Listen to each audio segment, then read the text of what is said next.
জুলাই গণঅভ্যুত্থানের দ্বিতীয় বার্ষিকী উপলক্ষে উৎসব আয়োজনে মেতেছে সারা দেশ।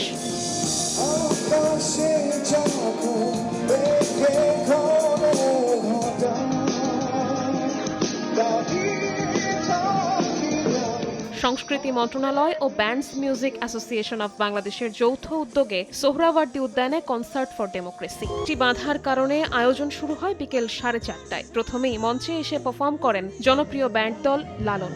এ সময় উন্মাদনায় ফেটে পড়েন দর্শকরা। এছাড়া অংশ নেয় মাইলস, ওয়ারফেজ, ডিফারেন্ট টাচ, লালন, হাইওয়ে সহ আরও 7টি ব্যান্ড দল।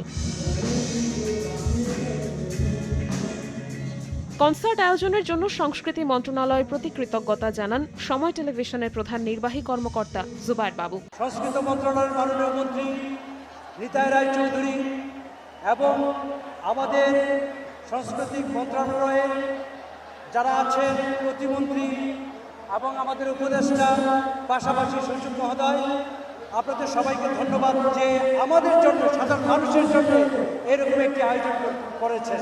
জুলাই চেতনাকে ধারণ করেই এই কনসার্টের আয়োজন বলে জানান সংস্কৃতি প্রতিমন্ত্রী। বক্তব্য দীর্ঘ না করে দর্শকদের ধন্যবাদ দিয়েই কনসার্ট উপভোগের আহ্বান জানান প্রধানমন্ত্রীর তথ্য উপদেষ্টা। আমি শুধুমাত্র আপনাদের জন্য আজকে আমাদের বক্তব্য এখন কোনো বক্তব্য দেব না। এদিকে মানিক মিয়া অ্যাভিনিউয়ে অনুষ্ঠিত হয় ওপেন এয়ার কনসার্ট বর্ষা বিপ্লবের গান। দেশের জনপ্রিয় ব্যান্ড ও সঙ্গীত শিল্পীদের অংশগ্রহণে এই আয়োজন ঘিরে তৈরি হয় উৎসবের আমেজ। শবনব নিবিড়, সময় সংবাদ, ঢাকা।